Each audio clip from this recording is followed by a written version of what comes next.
ನಮಸ್ತೆ, welcome back. ಎಲ್ಲರೂ ಹೇಗಿದ್ದೀರಾ? ಚೆನ್ನಾಗಿದ್ದೀರಾ ಅಂತ ಭಾವಿಸ್ತೀನಿ. ಇವತ್ತು ಗುರುವಾರ ಬೆಳಗ್ಗೆ ಬೇಗನೆ ಎದ್ದಿದ್ದೆ.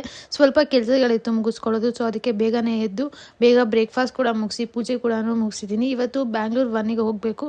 ಒಂದಿಷ್ಟು ಕೆಲಸಗಳಿದೆ. ಮಗಳದು ಆಧಾರ್ ಕಾರ್ಡ್ ಮಾಡಿಸ್ಬೇಕಾಗಿತ್ತು. ಸೊ ಅದಕ್ಕೋಸ್ಕರ ಡಾಕ್ಯುಮೆಂಟ್ಸ್ ಎಲ್ಲ ರೆಡಿ ಮಾಡಿಕೊಂಡು ಬ್ಯಾಂಗ್ಳೂರ್ 1ಗೆ ಹೊರಟೆ. ಹೋಗಿದ ತಕ್ಷಣ ಅಪ್ಲಿಕೇಶನ್ನ ಫಿಲ್ ಮಾಡಿ ಕೊಟ್ಟು ಟೋಕನ್ ನಂಬರ್ ಬರುತ್ತೆ. ಆ ಟೋಕನ್ ನಂಬರ್ಗೆ ಮತ್ತೆ ರಿಟರ್ನ್ ಹೋಗಬೇಕಾಗತ್ತೆ. ಫಸ್ಟ್ ಟೈಮ್ ಹೋಗೋದು ಆಧಾರ್ ಕಾರ್ಡ್ ಮಾಡಿಸ್ಬೇಕಾದ್ರೆ ಬರ್ತ್ ಸರ್ಟಿಫಿಕೇಟ್ ಮತ್ತೆ ಪೇರೆಂಟ್ಸ್ ಆಧಾರ್ ಕಾರ್ಡ್ ರೆಫರೆನ್ಸ್ ಮೇಲೆ ಮಾಡಿಸ್ಬೇಕಾಗತ್ತೆ. ಯಾರೆಲ್ಲ ಫಸ್ಟ್ ಟೈಮ್ ಮಾಡಿಸ್ತಿರ್ತೀರೋ ಇದು ಅವ್ರಿಗೆ ಹೆಲ್ಪ್ ಆಗುತ್ತೆ ಅಂತ ಅನ್ಕೊಂಡಿದ್ದೀನಿ. ಅಪ್ಲಿಕೇಶನ್ ಕೊಟ್ಟು ಮನೆಗೆ ಬಂದೆ. ಒಂದಿಷ್ಟು ಕೆಲಸಗಳಿತ್ತು, ಅದನ್ನೆಲ್ಲ ಮುಗಿಸ್ಕೊಂಡು ಹಾಗೆ ಲಂಚ್ನು ಕೂಡ ಮುಗಿಸ್ಕೊಂಡೆ.